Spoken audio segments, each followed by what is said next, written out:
Enodio machielo nyakorom gajuang marwake chendo maro imweta ikwayo kod abich dwe maraboro ganario prario kod abich odiochiengno mar wuok tich mabede ni yao thoth skunde ma pacho ka nyakorom gajuang kata kamano mibiro no bedo kotenre kod rema chwalo omenda gi piny owacho gina bende koro kelo midhiero ne thoth skunde nyakorom gajuang wami ler mar wachno anya kotenre kod weche go mabende wach gi telo mag sekta no mar somo ka bende koro gisingo niko giko mar jumani to gibro chwalo omenda go wenge koro ng'iyo ka bende mabro chopo kare mar ng'iyo ni weche go odhi kare sekta no mar somo wakelo ni mago ma thoth e chenro ni maro imore odhiambo kawuono kaka pile go kodwa mbaka lai maroti machuok na ria deka uchiel nono kabo yantie live Facebook Ramogi TV ke imri ma eskachel gi Ramogi TV ke nyambui mar YouTube magi thondoche in Kotiende Medical Center in Homa Bay fabricated clinical documents with a single person signing off for both day and night shifts over consecutive days. Migao mar thieth oyango ni osechungo chudo mar siling bilion 10 mai chich ne gin mane osiptende okwaya guch thieth mar SHA e yor mibadhi. We've arrested the main culprit, the lady who was operating here, and also for 10 other suspects. So we have a total of 11 people. Ringreba moka ngweno kuny oko eliete mantie bungu makwa Binzaro ka kwan no koro chopo 13. Serikal wacho ni pesa sikel to japuonj wacho ni pesa onge. Koro riembo nyithindo zakaza makare vile serikal nyalo ng'iewo wache education. Mane bigi shugure ubeni serikal ng'iewo education gi yal. Jonyuol pod yuago peke kinde makori ya skunde ne tam mar adek ka serikal to singo ni omenda mag skunde dhi chwal e jumani.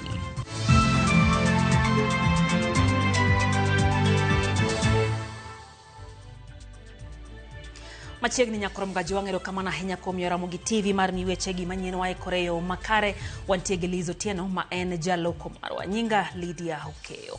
Osiptende makwan gi romo 45 idhi lor kachop tich abich jumane kaluwore gi mibadhi ma otudre gi chudo mag pesa kowuok e agulu mar okumba mar SHA. Moyango jatend migao mar thieth Eden Duale mabende oyango ni listi ma SHA osegolo ewi chudo ma osechwal ne osiptende gin madieri ma onge chudo mora mora eigi ma ok adier.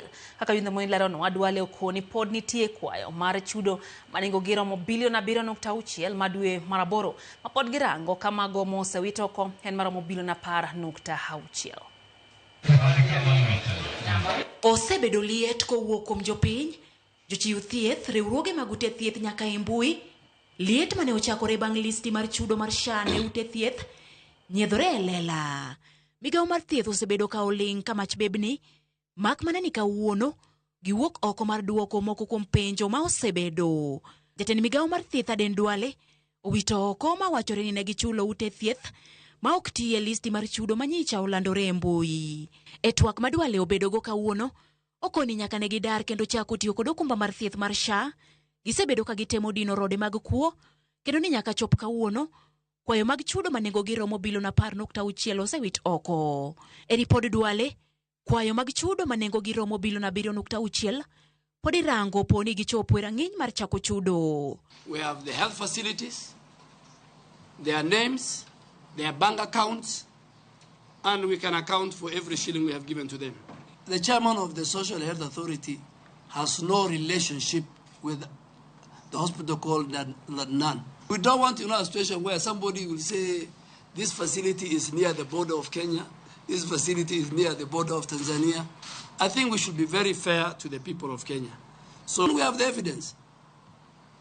So the people out there who are making noise, tell them we have evidence for you. Ute thieth bende kama oriwo mag piny owacho, mag ji giwegi kod mag kanisni, bende oseketi rameny, kod ma osego marufuku kod tiyo kod okumba mar thieth mar SHA, kama oriwo Kotiende Medical Center manie kaunti ma Homa Bay, Kotiende omien kod chuogo bok mag thieth, ka gitiyo kod laktar achiel e gosei ne jotuo duto, otieno kod odiochieng'. In Kotiende Medical Center in Homa Bay, fabricated clinical documents with a single person signing off for both day and night shifts over consecutive days, which to us is humanly impossible. We have facilities where health workers, employees of that facility, themselves were patients. So they were the patients, and those who are treating them also became patients, and we have the records, and they were claiming and filing claims so that they can be paid by the Social Health Authority. E thuolo mar juma achiel mabiro, Duale osingo dino ne ute thieth mamoko 45 e pacho ka mangima e counties ma opogore opogore. We are in the process of degazetting a further 45 facilities who have been flagged for fraudulent activities, and investigations shall be commencing very soon. So before Friday, another 45 facilities will be degazetted. Kata gisingo mar chudo tarik 14 dwe ka dwe, nitie ute thieth mag ji giwegi kod mag kanisni mapok ochul kuom mahao dweche 3 koro. Judith Omondi, Ramogi TV. Mago mag somo jonyuol e gwenge mopogore opogore oseyomyom ma piny owacho okete chiwo omenda mag somo ne skunde. Gino ma giwacho ni kelo negi pek e kindegi ma ochumi ma pacho ka bende nitiere kamarach ka omenda bende onge lwetgi. Kore jagoro mongiore migaono masomo Julius Bitok osingo ni omenda masomo biro chopo ne skunde duto mag piny owacho kapok juma ni orumo. En wuoth makoro chomo skunde ka jopuonjre yepo ne tamra 3 machakore jumani. E kuonde idho geche, jonyuol gi jopuonjre chopo mar manyo yore mag chopo wuodh donje skul e thuolo ma sirikal ochiwo. Kata doko ni yepo kamano, ng'ur pod nitie e wi pek mar chulo omenda mag skul to kod digni mar omenda chopo ne skunde ka wuok e sirikal. Sirikal wacho ni pesa sikel, japuonj wacho ni pesa onge. Kore riambo nyithindo zakaza makare bende sirikal nyalo ng'iyo wach education. Mane big issue mane bende sirikal ng'iyo education gi health. Gik moko ka ging'iyo to hapa ni gik moko dhi beda maber. Kama wazazi tunapitia hali ngumu sasa. Manake hata school fees hatuna. Wangu mmoja ameenda pale lakini mwingine bado angali kwa nyumba. So hata pia imekuwa ngumu kuona vile hata tunaweza raise ile pesa yenye itaweza kuwarejesha shule. Pek mar ngima bende omiyo moko kuom johala ywak ni wang' ne ochumi odio nyalo mar jonyuol nyiewo mwandu mag skul. You know, once the schools are not given the capitation, it affects up to Mama Mboga down there. So we are really appealing for the government to give the schools the capitation so that even us who are running these businesses, we can be at least in business. E kaunti ma Machakos skund sekondar mamuvuti ywaruok ne omuoch bang' kano dine jopuonjre rangach kuom rem chulo omenda mar tuition gino mano ochuno bila mondo miyo chopi mar keyo tulono. Jonyuol no nyiso e chwang' margi kaluwore ni kata omenda ma gisebedo ka gichulo giwacho ni itiyo godo arietha. Japuonj maduong' mar skundno to nodagi wuoyo e wi wachno. Hii mambo ya tuition, to me as my understanding, tuition is not mandatory. Mzazi akisema atalipa well and good, asipolipa hapana, but sasa hii ikawa ni mandatory, inaikwa kwa school fees. Inafika wakati mpaka wanafunzi wanafukuziwa hiyo 2000 waende. Apart from the 2000, we are also asked to pay for another 2000 for development, which is not a bad thing, but there is no accountability. Clearly there is no accountability. Tokorka kore jagoro mongiore migao mar somo Julius Bitok osingo ni omenda mar somo biro chopo ne skunde duto mag piny owacho kapok juma ni orumo. Mabang'ur wuok e wi deko mar omenda. The government has put in mechanisms and measures to ensure that free primary and free day secondary is supported to the later. I want to say the policy is in place and it's intact, and we have already engaged the National Treasury, and we are expecting that before the end of the week, money for capitation will have been sent to our schools. Ringre mag ji maromo 4 okuny oko e liete ma oyudi e bungu ma Kwabinzaro e kaunti ma Kilifi machiegni kod bungu ma Shakahola. Mayande oyudi ringre mathoth mag ji ma ichiche ne odonje yie moro magalagala. Chenro dhi nyime mar kunyo liete maromo 27 e bunguno kanyaka sani fuoni mag ringre dhano maromo 18 oseyudi thuolo mar juma achiel.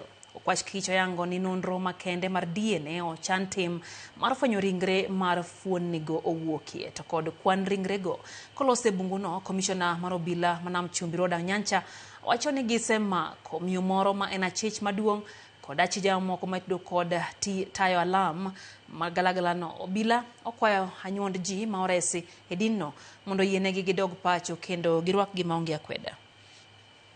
and also for 10 other suspects. So we have a total of 11 people who are with us. Investigations are going on, and also we really want to investigate and establish who sold this land to her, because this is Jakama Ranch. There is need for both the government and the public benefit organizations to reach out to the family members of the first Shakahola 1 victims that had been released to their families, so that we can actually confirm that these people are actually with their families, because as we've seen with the case of the victims that had been found here, the ones that have been operating this cult, is that they are among the victims that had been released to their family members in the first Shakahola. Jatend piny Kenya William Ruto yango ni tarik 27 dwe mar aboro higa ka higa biro bedo odiechieng' mar dhialo katiba manyien nyaka nochak tich ayanga e pacho ka higni 15 mokalo. Ma ka jafwambo marwa Armstrong Sutwa leronwa jatend piny okoni odiechieng' ni ibiro par kaka mano neno ni lokruoge mathoth no biro ne jopiny e pacho kae. Kata kamano tich to ganda bro dhi go mbele kaka pile. Piny owacho gikone koro kawo okang' mar keto ayanga tarik 27 dwe mar aboro higa ka higa mar timo rapar ne katiba manyien mane opuodhi e higa 2010. Higni 15 mokalo tarik 4 dwe mar aboro higa 2010 jo-Kenya nochokore kod geno mar lokruok kaluwore kod paro mar lokruok e katiba mane oketi e nyim jopiny. Ji ne odhi e debe mar goyo ombulu mar paro e wi katiba. Jo-Kenya ne okalo katiba no. Tarik 27 dwe mar aboro higa 2010 mane ne jatend piny e kinde no masani osenindo Mwai Kibaki ne otelo nyasi mar keto e tim katiba no, ka nyasi makamano ne nyiso lokruok maduong' mane jopiny nigo kod geno mag lokruok e yore mag telo kod chal mar ngima jopiny. Higni 15 bang'e jatend piny William Ruto koro yango ni tarik 27 biro dong' kaka rapar ne katiba. E ote mare jatend piny oyango ni odiechieng'no ibiro luongi ni Katiba Day. Jatend piny koni katiba no osekelo lokruok mathoth pachoka, kama oting'o keto telo e lwet jopiny, pok maromre mar mwandu kod rito ratich oganda. Odiechieng' Katiba Day biro luwo pachoka mangima, kaachiel kod apise mag mbetre mag piny Kenya e pinje maoko. Kata kamano, Ruto yango ni odiechieng'ni biro dong' kaka odiechieng' mar tich kaka pile, kendo ni apise mag piny owacho pod biro tiyo, kendo jotich bende pod biro chopo e tich kaka pile. Jatelo no koni sirikal mamalo kaachiel kod mago mag counties, apise piny owacho kaachiel kod sikunde duto biro tayo nyasi mag hingo Katiba Day. Armstrong Sutwa, Ramogi TV. Mago mag siasa chiedh nade pod okwako yiero mag jotend duond bura mag ODM e kor gwenge. Mokuom gwenge kaka ranyisi en kaunti ma Kakamega mayangore ni mutni no bede yiero. E kaunti ma Siaya to chenro mar yiero no timore yor kwe, kendo ne ochiw duoko. Magi timore ka Seneta Homa Bay Moses Kajwang' okone jotelo mantiere sirikal owere kod manyo leo mag duond bura e ODM. Walter Nyambaga ntiere kod ler. Lepot yango ni mutni makoni kod kocha okwako chenro mar yiero mag jotelo mag ODM e kaunti ma Kakamega bang' rowere monjo kar bago yiero no kendo holo koyo kuom ji. Magi chwe gi rocho chenro no. Gino mane omiyo apisas mag ODM mane tayo chenro no ochungo chenro na poya. E kaunti ma Siaya, jokanyo mag ODM mane ni apisi odoke kombe gi nyamonge bang' yiero mane otaye Bwarita mojing. E kod apisas mag ODM mane ochung'ne chenro no, Lurino Dundo opoyo lwasi kod kaka ne otim yiero no e yo ma oyanga kendo man thuolo. County Coordinating Secretary, we have Otieno Deborah Owira. Watima hiyo maber kabisa. Kendo watieke chakro kinyi wasetieke sani ba presiding officer oselando jomoyombo. Oduoka e koma machon mar ODM Siaya County. E kaunti ma Mombasa, budho kwako chenro makamago ka jokanyo kod apisas mane tayo chenro no. Urem chiwo ler mar okenge mosego nyaka sama wadhi e yamo. Joloch ne poko yange to kod kata kopo ni chenro no ne ni kod pek mane oseneno. Magi timore kinde ma Seneta ma Homa Bay Moses Kajwang' osiemo jotije sirikal molap dhogi ndong' ne lemo mag duond bura mar ODM. Mokone kotimo mano to gin ataro mar chik kendo ibiro thulgi oko kod duol mawinjo ng'ur mag ODM. Jogo makamoro nyingi no wuok ka malo, makosa moro to notimore, mamano to nyaka wan losi. Kitiyo ne sirikal, chik oko yie ni mondo ibed ofisa mar chama. Mano nie katiba. Kajwang' ywak ni en kido marach laro telo kapod ng'ato chunje lemo mag sirikal ahinya tapisi mag sirikal e kaunti ma Homa Bay. It is in the Constitution, it is in the Leadership and Integrity Act. Akwaye jogo matie county government year either itine county government kati bedo officer mar chama. Yiero en mari. Kidwa bedo officer mar chama we tije county. Kidwa bedo ja county we chama mondo jopiny e motel ne chama. Walter Nyambaga, Ramogi TV.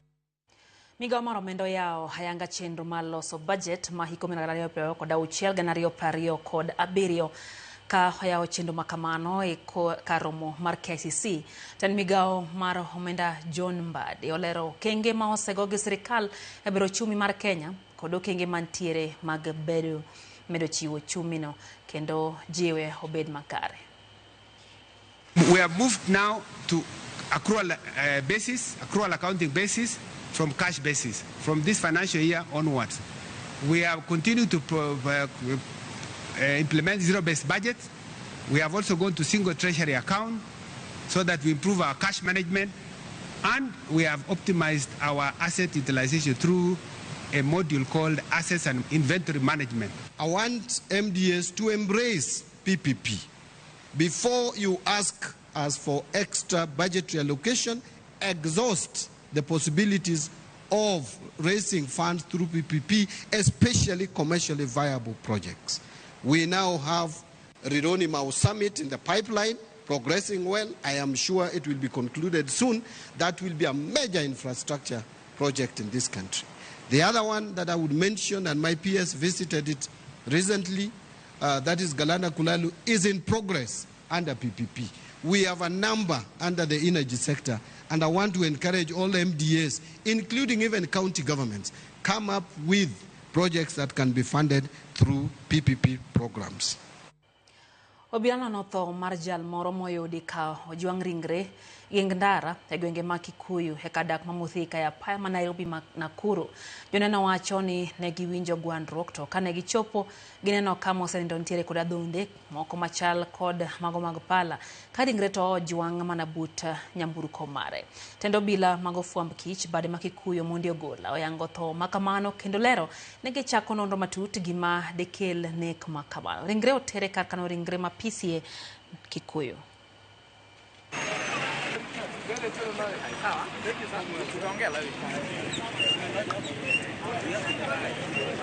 Kuna wase walimada na wakanini azino wase wengine wakakuja kumpora. Mimi nilioa na walipora pete, wakapora mfuko, vitu kadhaa walimpora, vitu mingi sana. Nimepata huyu jamaa amelala hapa na ni kama amedungwa kisu hapa mahali, amefunikwa sweta, amedungwa kisu mbaya sana. Hiyo ndio inaonekana imemmaliza, na kama kuna furuku imefanyika hapa, kuna damu karibu kila mahali, imetapakaa kila mahali. Ni kama walingangana, wajaribu kungangana na wale wa jamaa, ndio akakumbana na kifo yake. Alama yenyewe iko kwa kifua, iko na alama kubwa sana, na hiyo alama ni kama ni kisu ndio imetumika ndio akakufa. Today morning at around 07:30 hours we received communication from the area assistant chief, the police officers from Kino and the DCI Kiambu rushed to the scene. We have processed the scene and we have taken up the investigation. So I think later on, after we find we will be able to brief you on whatever comes out from the investigation. Kora mga joinda ka na par kod abirio bang sa adek marutieno chenro eno imore hero kama na hinya kuom kitira Mogi TV. Cheda wachoni wacha ni pek sani moloyo kata NHIF was better than this SHA.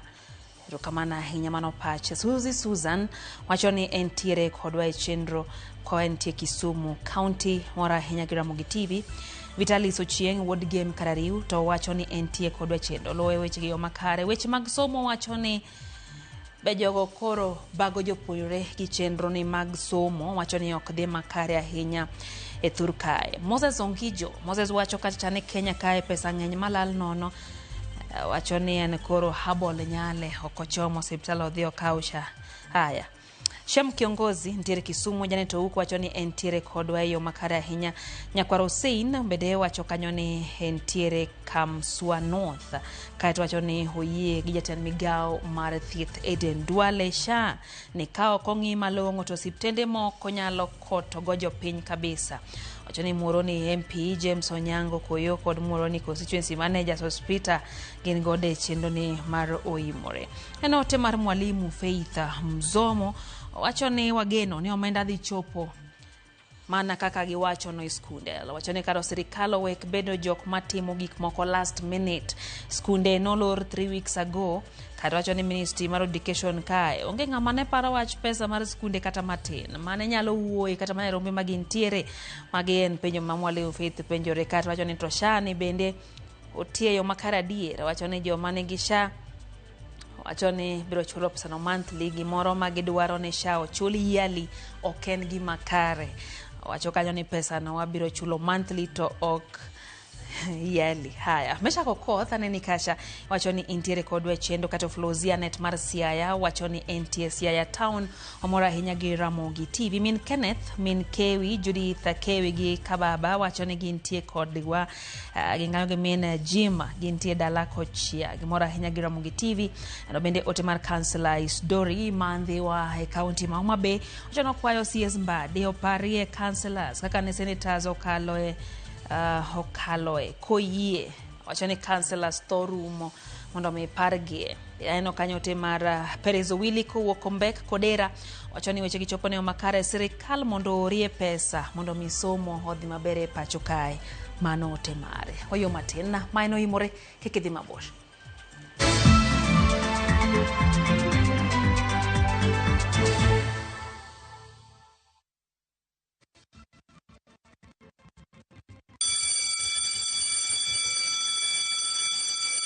Back to school is here. Citizen Duka has everything your child needs at unbeatable prices. Scientific calculator at only 1,275 shillings, down from 1,399 shillings. Transparent clipboard at 175 shillings, down from 290 shillings. Mathematical set at just 215 shillings, down from 300 shillings. And color pencils at only 105 shillings, down from 200 shillings. All delivered straight to your doorstep. Shop now on www.citizenduka.com or on the View Sasa app. Citizen Duka, the home of discounts. Citizen Duka, the home of discounts. Be in Japur mag kothe kaka bando, bel katakal. Isebedo kiyudo lal machiegni gi nus mar chambi nikech kute kaka thuth kata mong'ere kaka osama. Kute matocho cham kata osama osebedo dhola makoch ne keyo magi. Ere tiende gimed ketho chambi. Kan chambi maber mondo igeng kute. Tigi Scanner Super ma inarita makare mar geng'o kute e idechi. Orito chambi kuom thuolo malach mokalo. Tikod rapim mar 50 grams kende kuom gunia mar 90 kilograms Scanner Super. Kinga kamili kwa nafaka. A product of Osho Chemical Limited.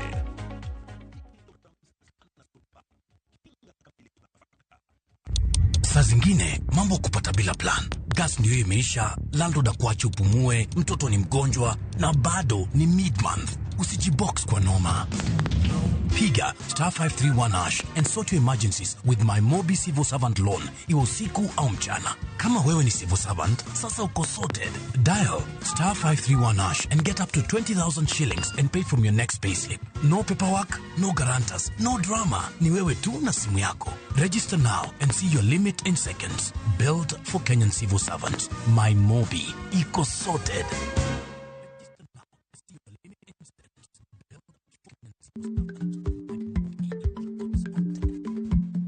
Jarik ni jamuod nyoyo gi goyo. Matiende ni dhi matek maok inono maber samoro nyalo miyo ng'ato midhiero.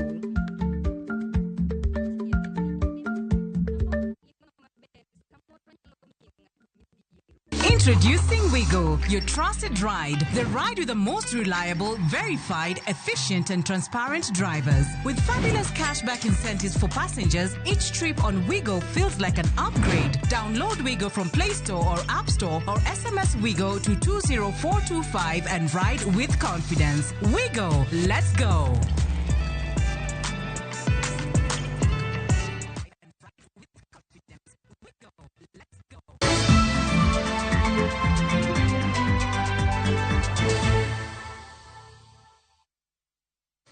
Machiegni kero nyakwar mga juang chendo eno imore wadhi mbele gi weche manyien ateri nyake kaunti ma Kisumu kama joboda boda kod kweth grube mag rawere kawuono keto kwe kindgi bang' romo mar jotendgi gi tend obila ma Central Kisumu matimore bang' lweny mosebede kindgi kendo kelo lal mar mwandu mag riwruog boda boda e kaunti no ma Kisumu. Jakom mar riwruogno mar boda boda Jacob Ogambo koriwore kod johala ma Baspak Willis Akoth olero ni kwe dhi bede kindgi kendo achije moyudi karocho kwe ibiro kawnegi okang' mar chik. Bende winjruok obedo mar chulo mwandu mag joboda boda manyowang'. We are declaring peace. Amani, Kenya. Our county number 42 is Amani, Kisumu. Amani. Bamire thuolo kendo wacho ni washua police. Nang'ata ng'ota mobotio tich gi sector mabada bada marach omake mondo face law otere court wan waonge kanyo. In terms of our office Boya Koth owacho ni dhi manyo resources ong'e kaka dhi yudo mondo office wa oger wasemi budget magikwa manyo kethre ose accept kendo kao wakwayo ni kwe obedi kind ng'ata mowinjo ujumbe ni kwe obedi e kindu onge wasigu wa jo-Kisumu wate waerre uru. And we have agreed with all the teams here that they go outside there, they talk to their people in those industries they work in ensuring that they understand what really happened in this meeting so that they can give peace in our great city of Kisumu. Yeah, our first concern, we want to get justice for those who were affected, particularly those who did those heinous crimes, to be prosecuted. The issue of rebuilding the buildings, we shall talk to the leadership this county to also help our team from the border so that they can also pick up again. Jopenya gweng' ma Nyaundo e ward ma East Game e kar chung'od bura marangwe yogoro chruok mlarita kwe kalore gi onge mar stima ma osebedo e lorano chakre dwe mar ang'wen higane ma en banka transformer ma keyo teko stima e gweng'no nogore piny kendo nyaka sani pok olose. Elebich nigiler kwa e kaunti ma Homa Bay. Jopenya gweng' ma Nyaundo East Game e kar bura marangwe osebede mudho chakre dwe mar ang'wen higani banka transformer ma keyo stima e gweng'no ne orumbore piny kendo osemiyo gibedo kod pek kaluwore gi onge mar stima e alworano. Transformer no mane ogur e skund primar ma Nyaundo jogweng' wacho ni kambi mar Kenya Power ne odhi ogolo. Banka ne oserumbore piny kendo singo mane Kenya Power omiyogi mar duoko negi stima e bwo jumbe 2 ne ogore e Luanda. Transformer mar skul ka nogore piny dwe mar ang'wen. Wasetemo mondo wadhi ka jo Kenya Power mondo wanyisgi ne gibiro ka to gibiro gikawo mana container to gidhigo. Nyaka sani pok giduogo nwa duoko moro amora to emomiyo nyaka sama koro wagikene wakwayo sirikal mochung'ne energy motel gi Wandai ni jaduong' kanyochi bede wa e komni ne wamor kaka wuod luo to nyaka sani adwe mar ang'wen nyaka sani wane mudho magik moko nonyiswa kaka jogweng' mwagolo gik moko manonego bene line mar stima kale nyaka kawuono onge gima osetimore. Jopiny go ywak ni onge mar stima osekelo negi rochruok mar arita kwe kaluwore kod jomaundu moko masani koro tiyo kod mudho ka gikwale miere kendo mayo kata mine ma johala kinde ma gidok e miere ka giwuok e chiro e otieno. Mine ka chiro gotieno shida nitie kendo imako mine kor gweng' ka kendo imayo mine gik moko manyi mine ting'o koa go chiro mine ajli uso kar saa 2:30 koro kaka ginyalo kali mudho ka chandogi ma wang'i winjo mani miyo moro ma gik moko e wiye jokuogo ringo godo lal godo e bungu. Pols nokelwa ka pols ma gala ma wakia ni mapera motong'e mane jo Kenya Power ka okelo ka. Koro wakia ni mae Kenya ma sani koso mae Kenya mar Dr. William Ruto. Koro wakwayo Wandai mondo ne kana neno kiwacho ni Kenya osebedo matamalo 75% mar stima. To koro wakia ni mae 75% kakia ni include Nyaundo ni. Bende giywak ni nyaka transformer no gore piny gisebedo ka giluwo wachne kod kambi mar Kenya Power mondo iyo konygi to mano pok otimore. Giseduogo magi kunyo bugni mondo gikelwa power. Pok waneno gima gikelo nyaka wuono. Omiyo wan kod thagruok, stima ne nogore e choo mar nyithindo nyaka kawuono. Nyithindwa madhi skul Nyaundho ka oriwo choo kod jopuonj. Kendo nikech choo koro thin gi hingo, nyithindwa moko dhi choo ma oko nikech sida. Jopuonj konyore dhi nyaka choo mag jo kanisa. Japuonj maduong' e skul primar ma Nyaundho Harrison Oyugi bende ywago midhiero mopogore maonge mar stima osekelo negi e skundono, ka bende okwayo kambi mar Kenya Power mondo yie okonygi. Skul osebedo gi mudho. Wan ga floodlights machiwo ler ne compound sama we are out of school. Wan gi tablets mag nyithindo mwachajo itiyo kodgi e class in day-to-day teaching. Kendo wan gi laptop and a desktop plus printer. Most exams mag grade 7, 8 and 9 were produced in school ka. Since last term, wasebedo gi tich matek. Ke school koro nyaka ti gi the cyber outside. Mano osemiyowa pek kaka school. Alia Beach, Ramogi TV, Homa Bay. Kuom jotelo mawakeini e pacho ka wuok oko mar kwedo lwenje mag udi magiwacho ni thoro jimbore e pacho ka thoth jogo moroch ratechgi Hemir olurgo report makamago ni obila kod jo makeno chacho ganda gino makoro weyogi kod hinyruok kendo girem yudo ratechgi. Kuom mano ne gikwayo jopiny mondo ti machiegni gi obila maneno ni jogo moroch ratechgi ogoyo report ka obila kagiwacho ni kwero mar miero kowinjore ket nyime e kinde mikedo gi lwenje mag kit chwech. Negilose ka chung'od bura magem bang' yawo ayanga kar goyo lipode mag jogo moroch ratechgi kata SGBV Center moger kod apisi mar jaod bura ma kaunti ma Siaya Christina Ombaka. Masiaya namba 1 wawacho ni okwana bura mar Harambee Stars goyo okradwa okriemwa iwiro wawira. Wadwaro ni wago kodgi mak otieno saka sa mondo nyithindwa gi kik mak iremo iu kato giwuok e sikul. Iyudo ka nyathi ja klas 6 omako ich omera nyathi kokamien nyathi ocho kikubage gibeti gigo wido mane gibino gender based violence mabiro wacho kayo. Kama mama minakaa vile inatakikana. Kwa hivyo watoto wetu wasome. Tunakataa sexual and gender based violence. Tunakataa femicide. Tulipitia pale akafungua GBV Recovery Center na mimi nikupongeze sana. Kwa hakika pengine ni ya kwanza ama ya pili katika nchi ya Kenya na mimi nikupongeze kwa kujali maslahi ya wasichana wetu. Usichape baba na baba usichape mama. Kushinda baba na mama wanachapana, afadhali hata msome Biblia usiku.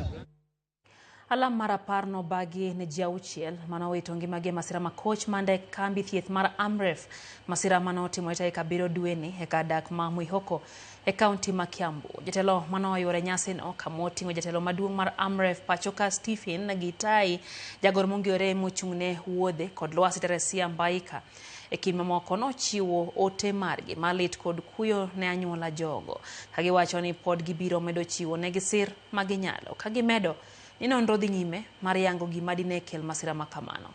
Jauchiel go duto kamotingo jotich ang'wen mag Amref mane ni e ndegeno kaachiel kod jopiny mamoko ariyo duto ne oseiki juma mokalo. Lives. Each of us has felt the loss differently. To some, Munuve was a kind stranger. To others, he was a loyal friend, a dependable neighbor, a cherished relative, or a loving colleague. As a family, we mourn Brau deeply. Yet in this pain, we have discovered something about ourselves. How strong we are together, how much closer we have become, and how intentional we have grown in showing love. Though the heroes who are all here who made the ultimate sacrifice in service of others are not here to see this day today, we can all,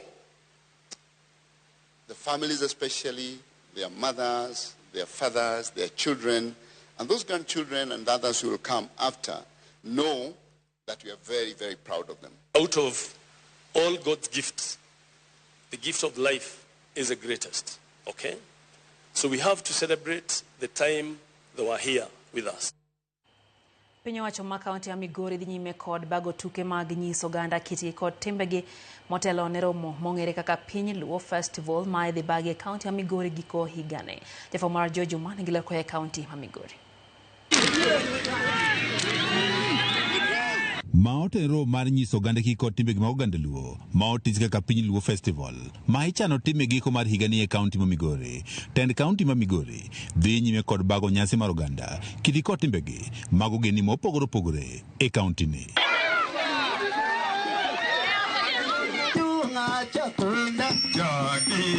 Bang' bago nyasi makama e sab kuonde ma Kuria West kaachiel kod Kuria East, nyasi ni ne obagwego mag Nyatike kama oganda mawuok e dhoudi mopogore opogore ma oting'o joluo kaachiel kod Bama Uhuru noyudo thuolo ma nyiso kitgi kod timbegi. Ne jirego nyaka pong' ma nyithindo kia sani igo chongi tirego gikia maka gineno ka to gikoni kare gigi ne timore chon gibedo aware. Ne wachieme san moro miluongo ni Ekituba. Ekituba en bau mopa ma ne kao shape mar fish, a whole fish. Hot pot masani chon ne wan gi gimoro miluongo na data mano chwego thith. En onyalo keto kuon maliet for a very long time. En bende en kacha. To Migori County ka kwang'e en gi kabila mopogore opogore. Mane momiyo gima chalo kama be nyocha wasetemo e piny Kuria. Watemo mondo wawach ne ji ni gimoro biro maduong'. Koro mondo gi ikre maber. Oganda to nyirawe noyudo puonj ma otende kod kit Luo kod timbegi ma oting'o kit tedo machon. Wechego mag loko dhi dala, tuke kod mamoko. Leo hii ni nzuri kwa wastani. Imetuletea mengi, inatufanya hata sisi Wamuru tunajulikana katika Migori. Anyalo nyiso ni wariure mondo wabedi kanyakela wadhi kwatimo timbe wa mano watimo chon. Rudho walemo to lakini watimogi mulemo kibitamu watimogi. Da pima idiero kaka ne jomoko diero ka nyithindo moko ne pok oneno. Rege pong nyithindo moko pok noneno gikia kata ni rego na. Ogendini mane ochopo e nyasi ni mane otele kod apisa maduong' e migaono mar kit chwech e kaunti ma Migori ngero Sogwang' wach ni ber ka jiwo kinge mar rito oganda kitgi kod timbegi. Kata kweche mane timore dala nyithindo masani kia kata kaka itimo. Kata ni mama gini kawuono ne gigolo pur waritre gikia gin gibeta beta ni gin kanyo ero kata mama gi baba nogolo pur kata nogolo kodhi kata noduogo cham gi kia ni noduogi. Ine manyaki nyisge ni nyithindo uritre uru kata ka ng'ato tho kata ritruok kaka ginyalo ke ka ji ke dala gi kia. Koro ningo sani joma sani ok puonj nyithindo kaka ji ne joma chon ne puonjowa. Nitie gik moko mane timore chon ma nyithindo akia makata sama ne an kane nyikwaya ne penja niya Dani to ma en ang'o? Ne gineno kumba ka, gineno rachungi, gineno gik moko aya kuna nanga gini. Mun to ma be chiemo tichame gang'o? Apis maduong' e migaono mar kit chwech e kaunti ma Migori ngero Sogwang' wacho ni gimor ka oganda oikore mar rito kitgi kod timbegi mabeyo. Aparo ni gima gini nyisowa bende ni wayud thuolo waduog kuondewa mane waaye nikech dog kuondewa mane waaye nitie moko mane otegno mane medo gerowa kaka oganda to maricho to bende wawe. George Juma, Ramogi TV, Migori. Wakawo yo machielo Nyakuorom Gajwang' e chenro ni mar Oimore no ka Pastor Juma Orundu wacho kanyo ni jopuonjo yie obedi e goruma giwe riembo nyithindo e skul piyo kamano. Wacho ni mano ken gima kare. No bende Pastor Elizabeth wacho ni entiere kodwa mano mar Bongo Glow Church gilamone e piny Kenya. Bende no kanyo ote mar Jakom Gideon Midega Nyakwador ka wuodo yo mogango. Wacho ni entie Kisumu. Owuoro kaka sha bende mibadhi sani osechakore achaka kendo ken wach mana ma okyot min Dani Deborah Junior kod wuon Dani wacho ni gintie Kisumu Nyawe Ramogi TV wacho ni chopo ne geyo makare ahinya wacho mana ni kanyo girwako jokristo duto gin kanyo gi camp meeting kod duol Central SDA mayudre piny Kabuoch wacho ni gidhi winjo wach Nyasaye kono ruoth mondo telnwe wuoth eno bende ote kanyo mar Stacy wacho ni weche gi mag somo mowinjo bed ni sirikal ng'iyo yo makare kotenre kod weche mamoko bende thoro me kipaumbele. Haya Baraka Ochieng mawuok Kabolo wacho ni entiere kodwa e chenro kwa negi wacho ni gin dane to kuny makare wambokone hai maber Nyasaye mondo miomie chang.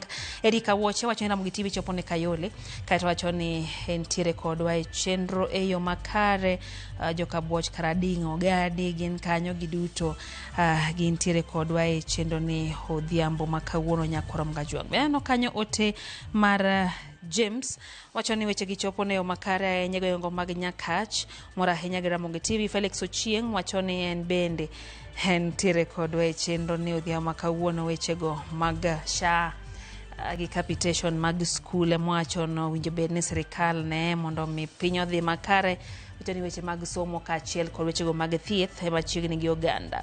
Opeja Chuma wacho ni entiere Nyamasaria Kisumu gi minode Brighton Seko Care gi Ruben Ochieng gimoro gi Ramogi TV. Nyakwaro Kinyo Junior wacho kanyo ni osebete o makare ahinya en bende weche gichopo ne yo makare.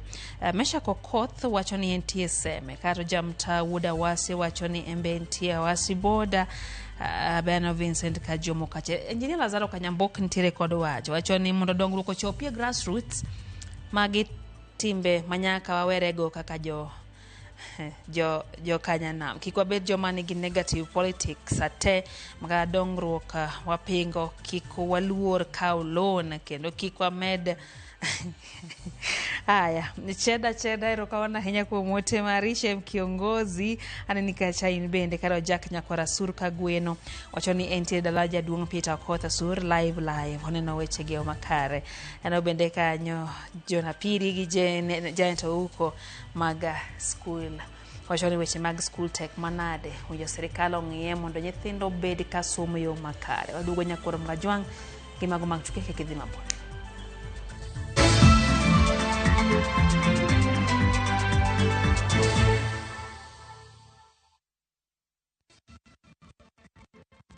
Beat the festive rush with View Travel's early bird offers to Sarova Hotels from December 23rd to 28th. Stay at Sarova Imperial Kisumu from 13,150 Kenya shillings or Woodlands Nakuru from 14,000 Kenya shillings. Go wild with 2 nights at Shaba from 28,450 Kenya shillings or Mara Game Camp from 47,150 Kenya shillings per person sharing. Or enjoy 5 nights of beachfront bliss at Sarova White Sands from 146,700 Kenya shillings per person. Book by September 15th and enjoy our Lipa Pole Pole plan. Visit viewtravel.com or call 0703 254 254 today.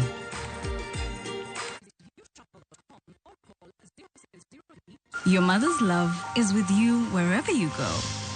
It starts with little moments of courage to stepping out into the new world with confidence. Stay soft. Nothing lasts like mom's love.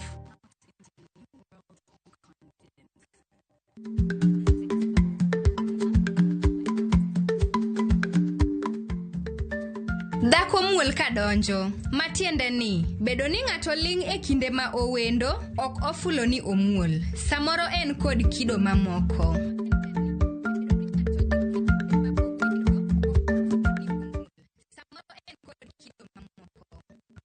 Sayudo yudo nikelo nyako chia cholokore nyeje lunga ni sandi nango nyako chia mimi yere kondo jalo siko kachandi gimon nyako chia utemo kakano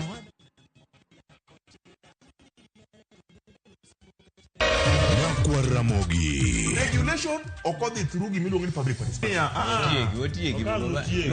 Be ikori mar donjo matut e weche madongo e Uganda wa. Ribadhi ma wuok e TSN ng'eny seriously. I have to say this. Wanono weche siasa kod weche mamulongi ma jopiny. Sama gigo nyaka japur. Nikech japur ni obro puro kande ni otere kanye. Buch Jopin en kama wamiyo pek paro kachiel kod nonro maintiere godo. Wan gi chike mabeyo matayo gigi waduto te. Ok diang' wachnya every time ka ng'ato dwaro to waloko chike. Nyinga Trevor Ombija jandingo panga jonyakach dendo nombija taya nyakwar guok kocha pesa. Wanere kendo. Tich adek ka tich adek, sa adek otieno, manera Mogi TV.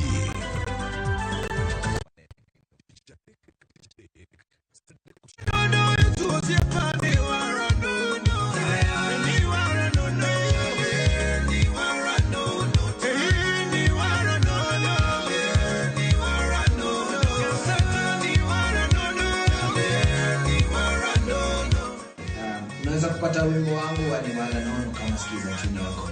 All you need to do is to dial *811 *343#. Asante.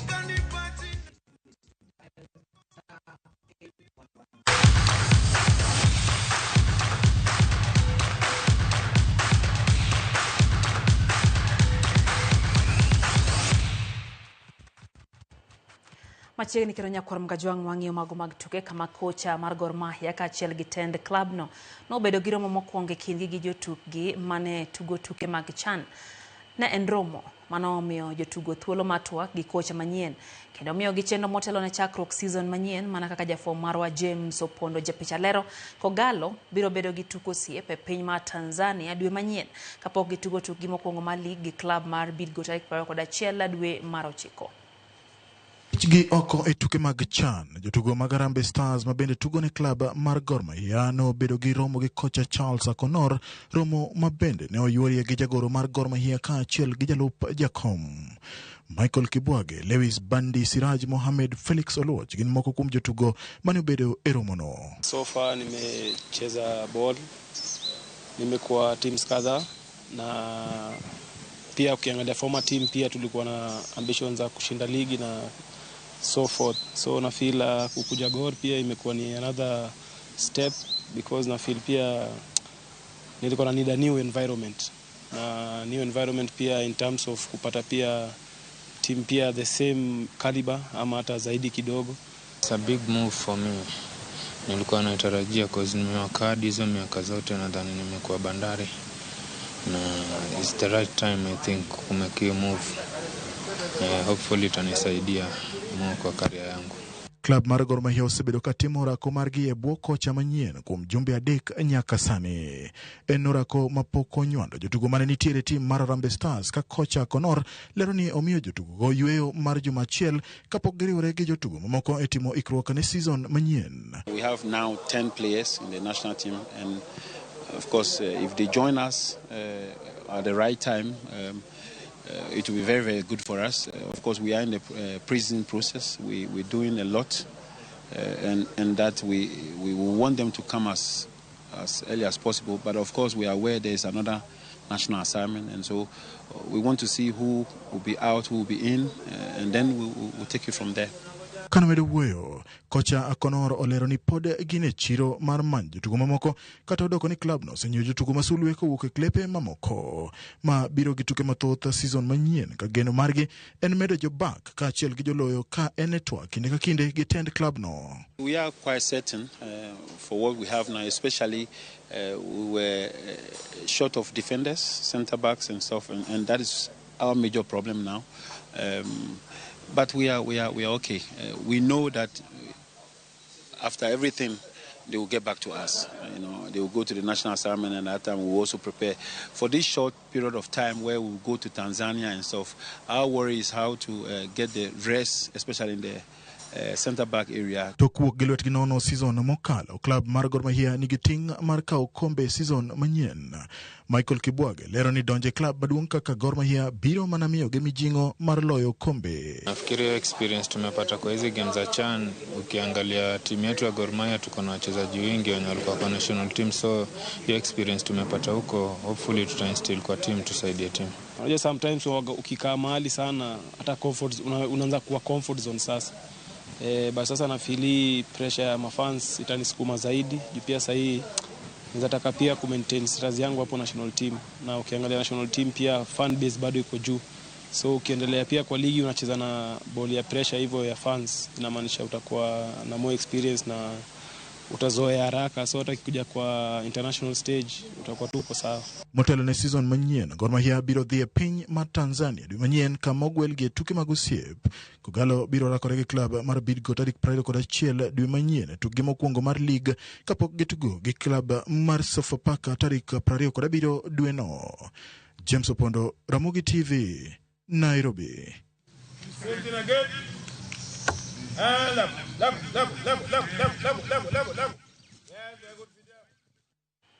Tim mar nyiri mar Rainbow Starlet no ka kombe mar nyumba moja Foundation Back to School Tournament mano bagie sub county Mawendo. Rainbow Starlets no lo tim mar nyiri mar Raruo Kadera FC gonde 2-0 tielo mar finals mano tugi help mar skund primar Mayago. Tim mar Yawuowi Makuja Sambo bende no bedo jaloch e opich adhula ne bang loyo tima Marangogo FC gola 1-0. Twegi magadhula ma otese kaka Back to School Tournament no sirkod Polo Nyango ka okalo kuom nyumba moja Foundation okang mano poko jodak Mawendo mawacho ni kopogre kod miora were thuolo mar nyiso weregi bende ne okonyo e kedo kod mako iye ma hoiu. Miyo sani nyithindo manyirigi kar dhi bayo to gitugo mpira kosetugo moa kool kama odhi mana nindo. Gimomiyo neno okelo tournament ni nimro nyithindogo no paro gino matung kichoga mariek. Nyithindogi kasama holidays to gibudhi dala gin very idle.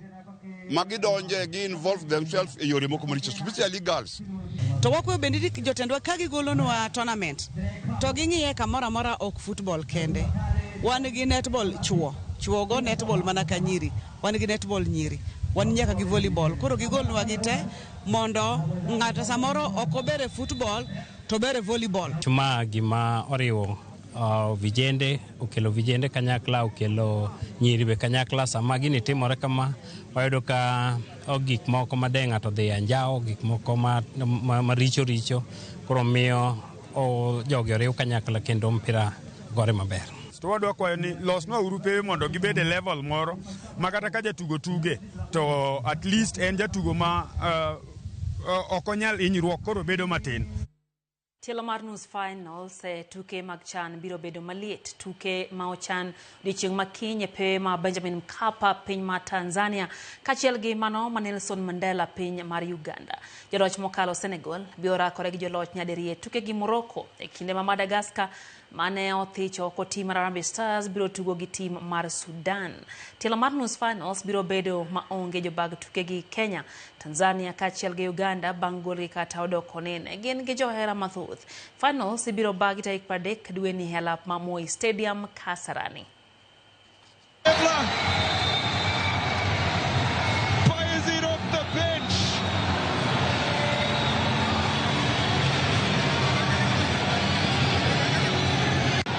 Spent most of his career in Algeria. Kwa woko mar Afrika, kocha mar Manchester United Ruben Amorim pod biro medo guonyo wiye Tokyo point achiel kende kuom tuke ariyo mokwongo tuke adhula lig maduong' piny mar Ingresa. United no wuok amodhi gol 1-1 gi Fulham otieno manyoro.